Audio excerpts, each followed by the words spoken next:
São 7h40. Eu sou o Marco Antônio Rodrigues, ao meu lado aqui o Arnaldo Neto. O Folha no Ar tem um oferecimento Laboratório Plínio Bacelar, Clínica Proteus, Unimed, cuidar de você, seu plano, Plínio Bacelar Vacinas e com o apoio da Green Energia Solar. Vamos então voltar aqui com o Arnaldo. Arnaldo, passo a você. Nós temos a presença até agora do professor Jurandir Gonçalves de Oliveira, agrônomo. Vamos falar um pouquinho do Pint of Science. Essa pronúncia, né? É escrito P-I-N-T. Pint, como disse o professor Jurandir, é o inglês, né? Chega no bar, pede um pint of beer. Então vem aquele copo, né, de cerveja para o inglês. Eles pedem é uma medida. E é interessante o nome que foi criado a partir de 2013. O Arnaldo estava comentando aqui. Em todo o mundo esse movimento. Arnaldo, um bom dia para você mais uma vez e também para o professor Jurandir. Bom dia. Opa, bom dia, professor. Vamos começar então. A Aline também vai chegar para conversar com a gente até o término do programa. A gente vai falar um pouco sobre esse evento. Esse evento, como o Marco colocou aqui, ele é realizado em cerca de 400 cidades no mundo, embora tenha começado na Inglaterra e vem se espalhando aí, celebrando a ciência. E como eu falei anteriormente, a intenção é desmistificar ou descomplicar a ciência. Temos eventos hoje e também amanhã alguns eventos ainda acontecendo. Entre esses eventos tem uma palestra sua, né, do Campo à Mesa, evitando o desperdício. Primeiro eu queria que, enquanto pesquisador, enquanto professor, membro da academia, da UENF, como que você avalia esse tipo de evento que tenta aproximar? Sempre quando eu converso com pessoas relacionadas à faculdade aqui, reitores sobretudo, a gente conversa e fala sobre quebrar os muros, fazer com que é feito dentro da faculdade ele possa ser extramuro. Essa é uma oportunidade. Como aproveitar esse período para aproximar de pessoas que nem sempre convivem com conhecimento, com a ciência? Bom dia, Arnaldo. Bom dia, Marco Antônio e ouvintes. Essa é a ideia mesmo, Arnaldo. A ideia do Pint of Science, né? Você pedir uma dose de ciência num pub, num bar, num ambiente descontraído, justamente para quebrar esse muro, né? Essa resistência que a gente sabe que existe, né? Eu acho que dos dois lados, tanto de fora para dentro da academia e de dentro da academia para fora. E é uma maneira da gente estar mais próximo do público, levar uma informação de maneira descomplicada e ouvir também a posição do público, né? Ouvir e interagir com o público a respeito do que a gente faz, do que a gente trabalha dentro da universidade. A Aline já aqui com a gente, né? Bom dia, Aline. A gente começando agora a falar sobre o evento, queria que você explicasse para os nossos ouvintes como que Campos entrou nessa rota, né? Porque como se explica que tem mais de 400 cidades mundo afora. E Campos é um polo universitário. Nós falei aqui da UENF, a IFE, a Rural, enfim, temos as públicas e também as universidades privadas, muitas que transformaram Campos num polo universitário que poderia ser, no meu ponto de vista, até mais aproveitado do viés econômico, né?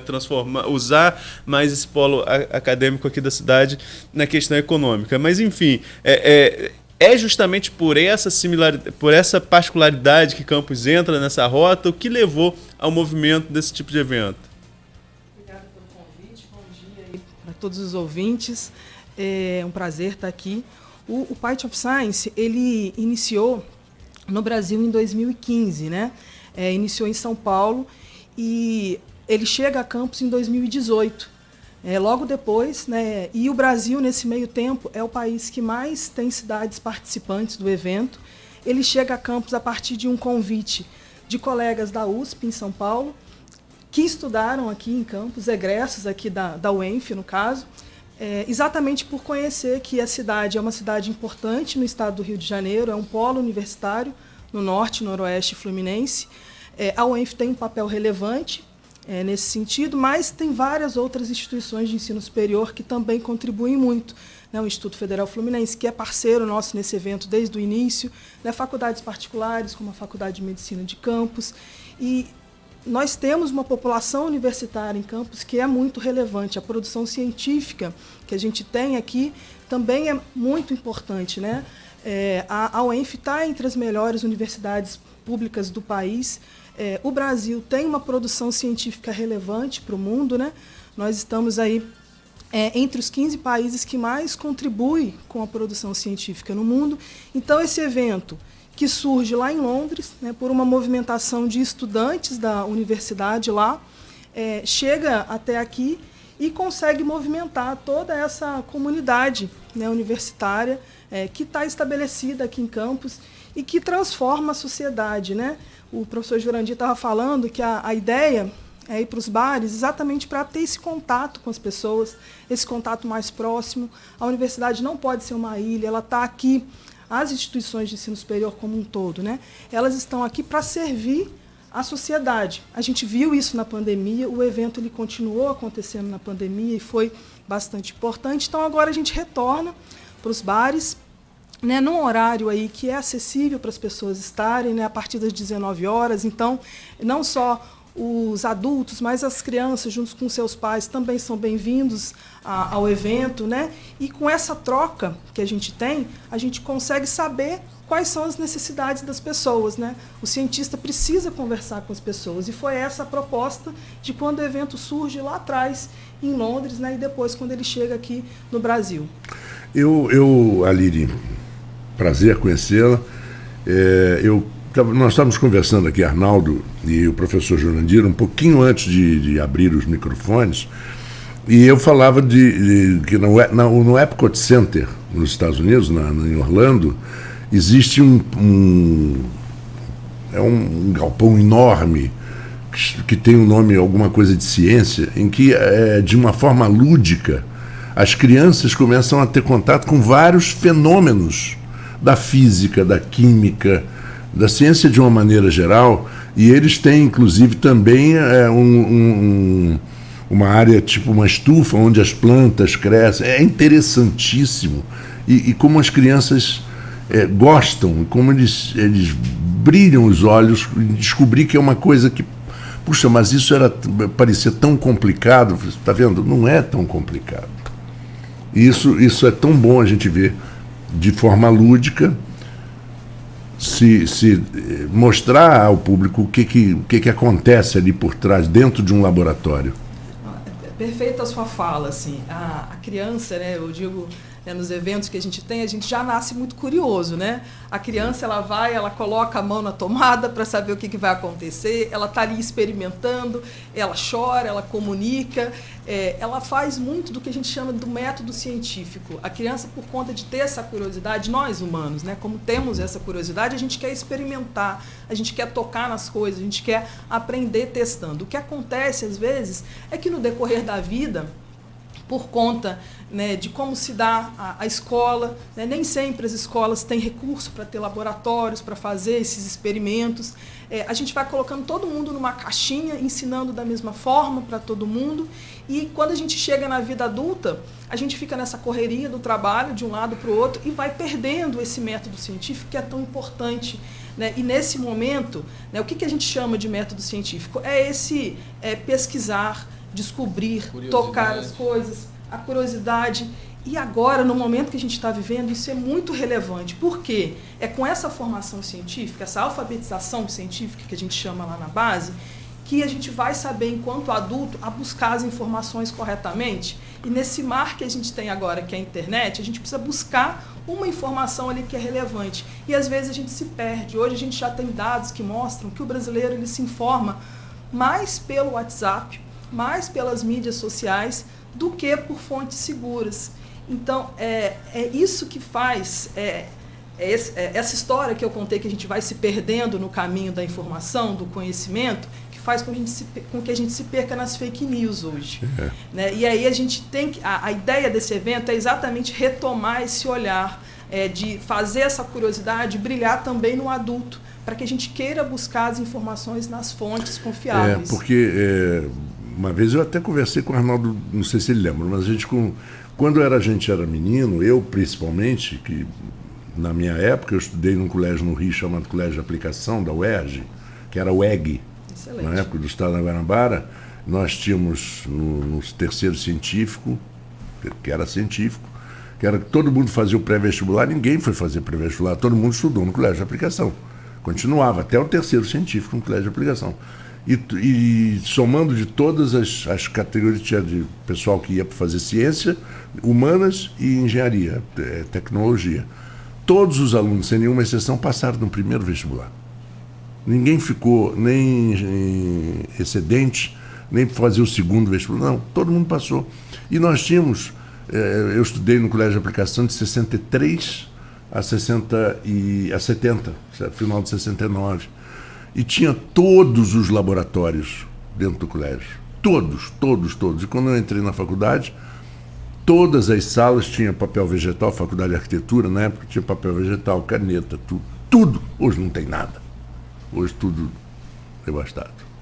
Olha que coisa impressionante. Para poder retomar essas feiras de ciências no país. Pois é. Lá dentro do Ministério da Ciência e Tecnologia e Inovação hoje, né, a gente tem um setor, né, que chama popularização da ciência, uma coordenação lá dentro do Ministério, exatamente preocupada que a gente tenha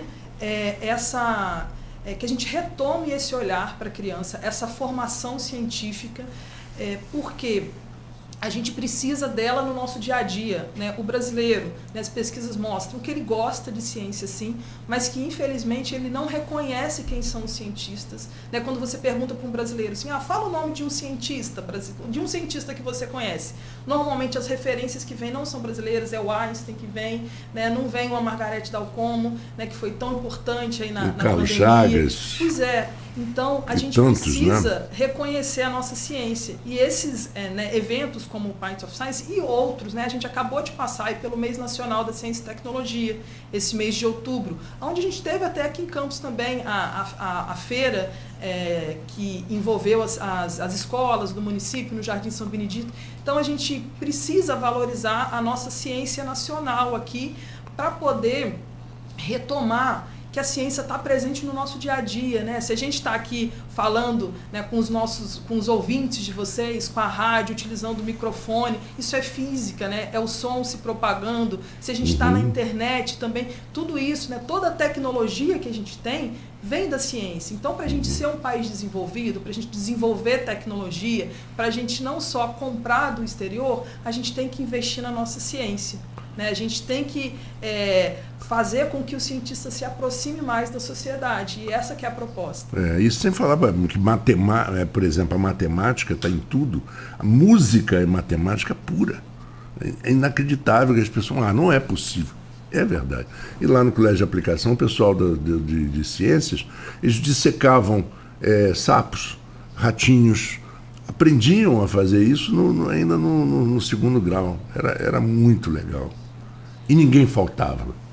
Estava todo mundo presente. Se saíam bem, né? Como você disse, todo mundo passava no vestibular tranquilo, né? Exato. Sem estresse. Exatamente. Sem estresse, mais ou menos. Mas não havia. Sem estresse é impossível. Mas e os vestibulares naquela época eram dificílimos. A PUC tinha seu vestibular. A Universidade Federal do Rio de Janeiro de Engenharia tinha seu vestibular. Não tinha aquele negócio assim, vai passando, sobrou de um, não tinha nada disso. Tinha uma época que o pessoal fazia vestibular no estádio, não era? Era no estádio Maracanã. Teve época, mas aí já foi com 6 Gran Rio para frente.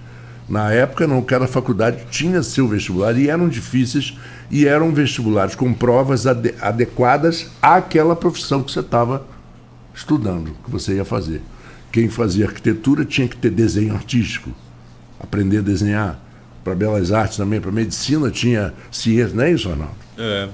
Não cansei, não cansei esse período, mas a gente já leu sobre, né? Exato. Mas, Marco, eu queria chamar o professor Jurandir para a conversa, para falar justamente do tema que ele vai tratar.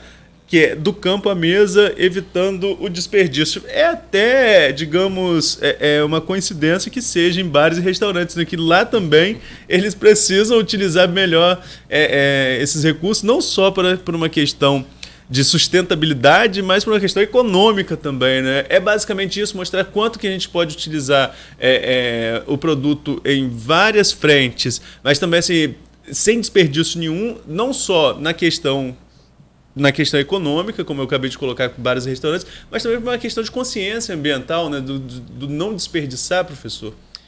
Esse é um problema que não é só do Brasil, né? Isso é um problema do mundo.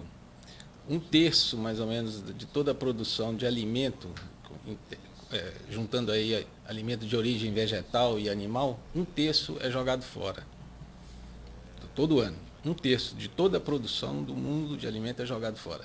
Isso dá coisa de mais de 700 bilhões de dólares por ano. É dinheiro e é alimento jogado fora. Ao mesmo tempo, a gente sabe que tem uma massa, né, da população que passa fome ou falta de alimento. Não por falta de alimento disponível, na verdade, por questões políticas, né, que a gente não vai entrar em detalhe aqui. Mas existe alimento, é produzido alimento e uma parte desse alimento não chega na mesa do consumidor.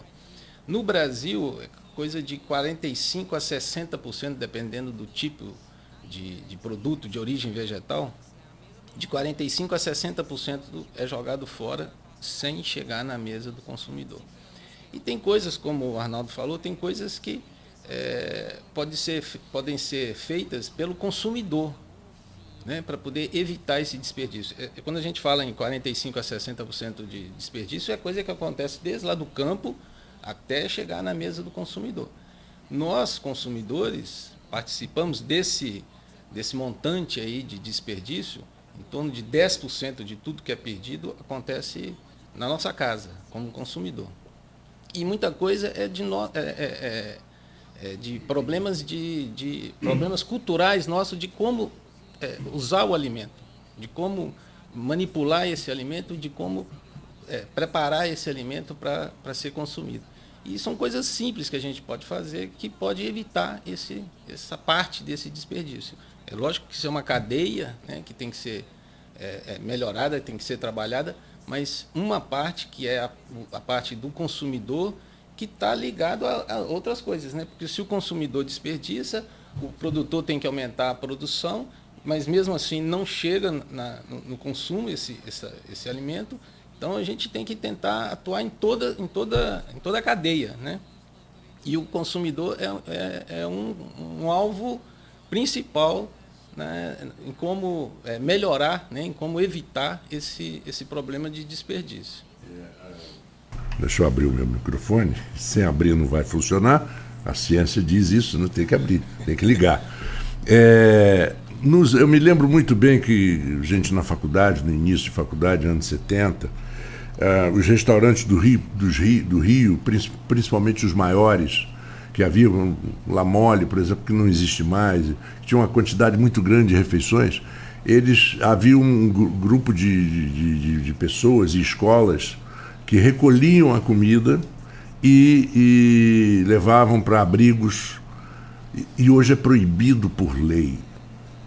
Olha só que loucura. É proibido por lei, não pode. Da cadeia, se você fizer isso. O que você tem a dizer em relação a isso? Porque a mesma coisa nos Estados Unidos. É proibido. Um McDonald's não pode doar alguns hambúrgueres para um abrigo, não, porque aí vai aparecer um advogado que vai processar se alguém comer e passar mal. Às vezes não é nem culpa do hambúrguer, às vezes é culpa da pessoa mesmo que está predisposta. Mas como é que você vê isso? Isso não contribui com o desperdício? Porque você não pode fazer isso, tem que jogar fora. Então, a feira tem que jogar fora. Marco, isso contribui com o desperdício, mas tem outras coisas que contribuem com o desperdício antes de chegar nesse ponto, né, que poderiam ser melhor aplicadas, né? chegar nesse problema antes, visualizar esse problema antes e evitar. Eu não sei, sinceridade, eu não sei dizer com base em que isso virou uma lei para proibir, né, a doação de alimentos. Eu sei que existem alguns programas que fazem isso, banco de alimentos, se eu não me engano. No sul do Brasil tem em São Paulo tem um grupo que faz essa coleta de alimentos e distribui. Mas aí eu não sei em que ponto, né? É um alimento in natura, isso, né? Tem até às vezes um certo limite. Ele está feio e tal, mas ele está ótimo para o consumo. Então, essa questão do feio, eu vou comentar isso hoje lá na palestra lá no Porcs, né? Que vai ser hoje às 19 horas. Essa questão de achar que um produto feio não pode ser consumido. Não tem relação nenhuma com aspecto nutricional, com aspecto de segurança no consumo, pelo produto ser feio. Eu costumo falar isso com os alunos em aula. Quando você vai no supermercado e vê na banca lá, uma banca separada, com os produtos, às vezes os mais feios, e ele é mais caro, são os orgânicos, são os produtos orgânicos hoje, que aparentemente eles não têm aquele padrão que a gente passou a ver como um produto bom, que é a casca meio rugosa, a coloração não uniforme, um produto um produto de tamanho não padronizado. Isso é um produto orgânico que o mercado paga mais caro hoje. Mas por quê? Porque acredita que esse produto tem uma qualidade melhor, porque ele não sofreu controle com pesticidas, com produtos que podem trazer algum mal para a saúde. Mas é questão cultural, de mudar a visão, né, do consumidor do que é bom para a saúde, né? E não a gente compra com o olho, mas a gente não precisa comer com o olho. Eu preciso saber o que é saudável, o que vai me fazer bem. E o produto desuniforme, com cor não padrão, com tamanho não padrão, isso não atrapalha em nada. Mas a gente desperdiça esse tipo de alimento. Professor, mas eu estou falando demais, daqui a pouco eu vou passar para o Arnaldo e eu vou descansar um pouquinho.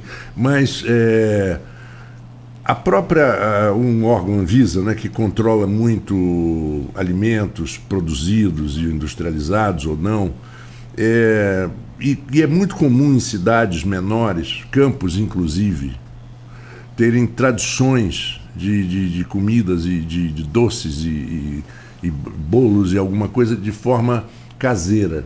E muito se proíbe. Por exemplo, eu me lembro que aqui pertinho da rodoviária tinha uma casa de uma família Terra, que fazia uma goiabada que você via eles fazendo naqueles tachos de goiabada. É proibido. Não se pode mais fazer, a não ser que haja um investimento muito grande. E se perdeu muita coisa tradicional. E você acha que isso não é um negócio do tempo de validade, por exemplo? Como é que você vai colocar um tempo de validade num queijo? Que quanto mais velho, ele mais admirável fica e mais busca ele tem. Talvez o queijo brie, por tipo, exemplo. Né? Isso pode não, variar. Mas tem. Sim, então pode você pelo tipo de queijo, né? Quanto mais velho, mais curado, vai tendo Exato. um sabor mais. Nós, por exemplo, vamos no supermercado, a gente está habituado a comprar o brie branquinho. O brie, o camembert branquinho. Se vem um francês, ele não vai querer comer aquele brie. Ele quer comer o brie já com gosto de amônia, que chega aquele cheiro forte e que tem a casca amarelada e já é daquele que eles gostam. O queijo brie era feito para comer daquela forma. Mesma coisa do vinho.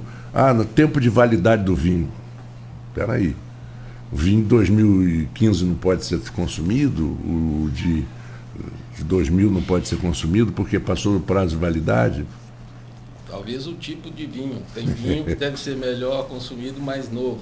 Outros tem que ser consumido. Existe. O vinho verde, por exemplo, é um vinho jovem. Beaujolais. Beaujolais, vinho jovem e tal. Mas a gente vê até garrafa de vidro tendo validade. Não pode mais usar essa garrafa de vidro porque ela passou da validade. Essas coisas também eu acho que atrapalham muito. É a legislação, né? A legislação. A legislação. E a minha visão disso é que a legislação ela tenta uniformizar uma coisa que é difícil, que é muito modulada, né? Mas só que você não tem como criar uma legislação para cada bloco, para cada caixinha dessa. Então difícil. Você vai fazer uma coisa genérica. Claro que vai ter coisa que vai ficar fora. Mas eu imagino que isso é para segurança maior. Tá? Não estou dizendo o que está certo e o que está errado. Não, eu entendi perfeitamente. Estou tentando entender a ideia da... Você tem que generalizar para poder... ter uma segurança maior, para evitar um pequeno dano que... Um dano fatal, como é que você corrige isso? Exatamente. E você cria a possibilidade de se analisar depois, caso a caso. Né?